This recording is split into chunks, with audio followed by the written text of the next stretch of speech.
2027 का रण राष्ट्रवादी पार्टी का बड़ा ऐलान। नमस्कार, मैं अमित कश्यप और आप देख रहे हैं हंगामा टाइम्स न्यूज। जैसे जैसे 2027 के विधानसभा चुनाव नजदीक आ रहे हैं, उत्तर प्रदेश की सियासत में उबाल आता जा रहा है। वहीं अब तक की बड़ी पार्टियों के बीच चल रही जंग अब राष्ट्रवादी पार्टी ने भी अपनी ताकत झोंक दी है। पार्टी के राष्ट्रीय अध्यक्ष अखिलेश सिंह ने सूबे की योगी सरकार पर अब तक का सबसे बड़ा हमला बोला है, जहां पर फर्जी मुकदमे से लेकर अविकास की लहर तक। आखिर क्या है अखिलेश सिंह का वो बयान जिसने सियासी गलियारों में हलचल मचा दी है? आइए डालते हैं इस विशेष रिपोर्ट पर नजर एकता गुप्ता, चीफ सब एडिटर की कि आखिरकार जो फर्जी मुकदमे और अविकास, जहां भाजपा पार्टी करती है विकास के दावे और वहीं पर उनकी पोल खोल रहे हैं राष्ट्रवादी पार्टी के राष्ट्रीय अध्यक्ष अखिलेश सिंह। 2027 की चुनावी बिसात बीत चुकी है और राष्ट्रवादी पार्टी के मुखिया अखिलेश सिंह पूरी तरह फ्रंट पर खेल रहे हैं। लखनऊ में मीडिया से बात करते हुए उन्होंने योगी सरकार की कार्यप्रणाली पर गंभीर सवाल उठाए।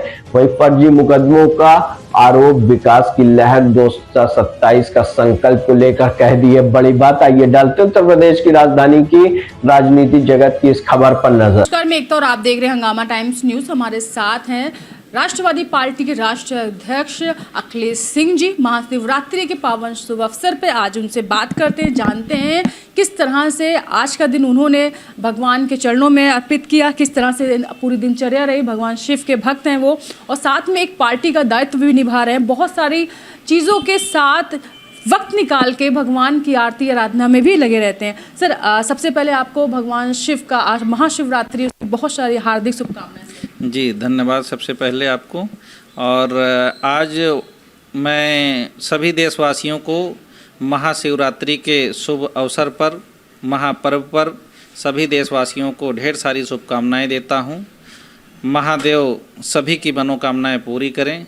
आज जिस तरह से महाशिवरात्रि का महापर्व पूरे देश में हर्षोल्लास से मनाया जा रहा है, मैं भी अपने क्षेत्र में 2-3 जगह पर अखंड रामायण हो रहे थे और वहाँ पर पहुँच करके अखंड रामायण में भाग लिया है और वहाँ के लोगों से मिला है, क्षेत्र की समस्याएं भी देखी और उनसे चर्चा भी की। राष्ट्रवादी पार्टी में सदस्यता अभियान भी चलाया, लोगों को जोड़ा भी और लोगों को राष्ट्रवादी पार्टी से इस समय बहुत भारी संख्या में लोग जुड़ रहे हैं। अब मैं क्षेत्र भ्रमण भी कर रहा हूँ, जगह जगह जन समस्याएँ सुन रहे हैं और जनसंपर्क कर रहे हैं, रैलियाँ कर रहे हैं, जनसभा कर रहे हैं। जिस तरह भी पिछले ही हफ्ते झांसी में मैं जनसभा करके लौटा हूं और वहां की बहुत सारी समस्याएं हैं। एक तो फर्जी एफआईआर बहुत हो रहे हैं, रोड नाली सड़क, वहां का प्रतिनिधित्व जो करने वाला विधायक सांसद है उसे कुछ पता ही नहीं कि हमारे क्षेत्र में कहाँ समस्याएं हैं। अभी आगामी 1 मार्च को हमारी जनसभा है जनपद प्रतापगढ़ में, वहाँ पर सुनने में आ रहा कि बहुत सारी समस्याएं हैं, झूठे एफआईआर बहुत हो रहे हैं, फर्जी एफआईआर हो रहे हैं। यदि कोई मामला आता है तो उसमें ये नहीं देखा जाता कौन पीड़ित है, कौन सही व्यक्ति है, कौन गलत व्यक्ति है। बस जो आया बिना जांच किए एफआईआर दर्ज, और जो पीड़ित है वह एफआईआर दर्ज कराने के लिए दौड़ रहा है, उसकी एफआईआर नहीं दर्ज हो रही है।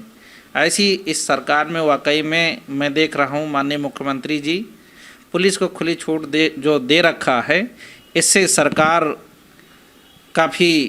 सरकार में खामियां जो पैदा हो रही है, जनता बहुत नाखुश हो रही है और जन समस्याओं का अंबार जो लग रहा है। खास करके मैं देख रहा हूं कि जो जन सुनवाई पोर्टल माननीय मुख्यमंत्री जी का 1076 का पोर्टल है, उस पर 95% जो समस्याएं हैं वह हीला हवाली लिखते हुए वह उसे निस्तारित कर दिया जाता है, लेकिन समस्या का निस्तारण नहीं किया जाता। अधिकारी समस्या के निस्तारण को नहीं सोचते हैं, लेकिन समस्या यह कंप्लेन कैसे निस्तारित किया जाए, झूठी रिपोर्ट लगा करके, घुमा करके, हीला हवाली बता करके, कुछ न कुछ कमियां बता करके उसे 95% से अधिक ऐसे खामियां बता के निस्तारित कर देते हैं, लेकिन समस्या का हल नहीं करते हैं।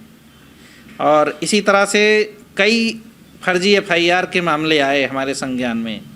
जो पीड़ित है उसी के खिलाफ FIR दर्ज कर दिया जा रहा है, और वो पीड़ित व्यक्ति जो FIR दर्ज कराने जा रहा है उसकी FIR लिखी ही नहीं जा रही है। तो यह न्याय नहीं है। अच्छा, आपकी सरकार आती है या फिर लोगों का समर्थन आपको उस तरह मिलता है, तो ऐसी कौन सी एक दो जटिल समस्याएं हैं देश जो सरकार में जैसे ही आऊँगा, चाहे हमारी थोड़ी उपस्थिति हो चाहे बड़ी उपस्थिति हो, मैं सबसे पहले यह मांग करूँगा या सबसे पहले ख़त्म करूँगा जितने फर्जी FIR हो रहे हैं।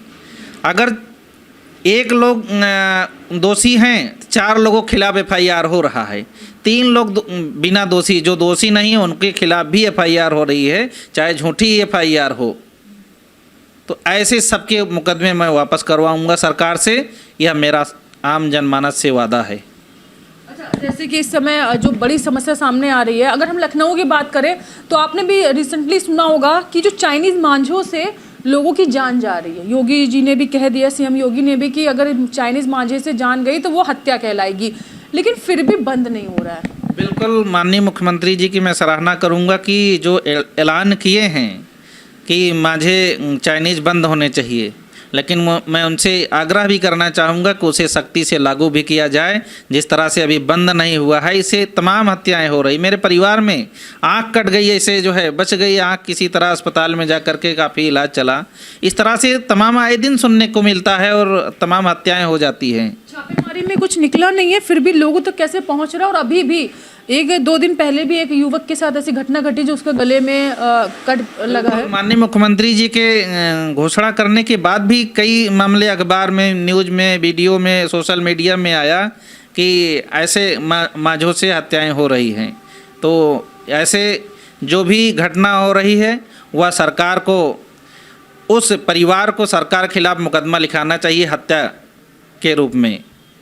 जब सरकार ने घोषणा कर दिया उसके बावजूद भी हो रहा है, तो यह सरकार उस परिवार को, पीड़ित परिवार को सरकार खिलाफ हत्या के रूप में मुकदमा दर्ज कराना चाहिए।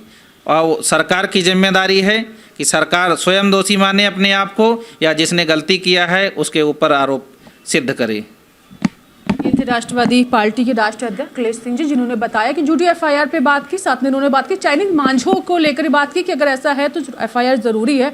और मुझे लगता है उनके ऊपर भी, जो बेच रहे हैं, उनके ऊपर जो चला रहे, उड़ा रहे पतंगे जिनका इस्तेमाल, उनके ऊपर भी होना चाहिए। साथ में उन्होंने, उनकी सरकार आती है तो बहुत से ऐसे बदलाव हैं जो उन्होंने सोच के रखे हैं, जो आम जनता के को सामने वो प्रस्तुत करेंगे जब उनकी सरकार आएगी। तो बने रहिए हंगामा टाइम्स में। एकता आपसे जरा चाहती हूँ। नमस्कार।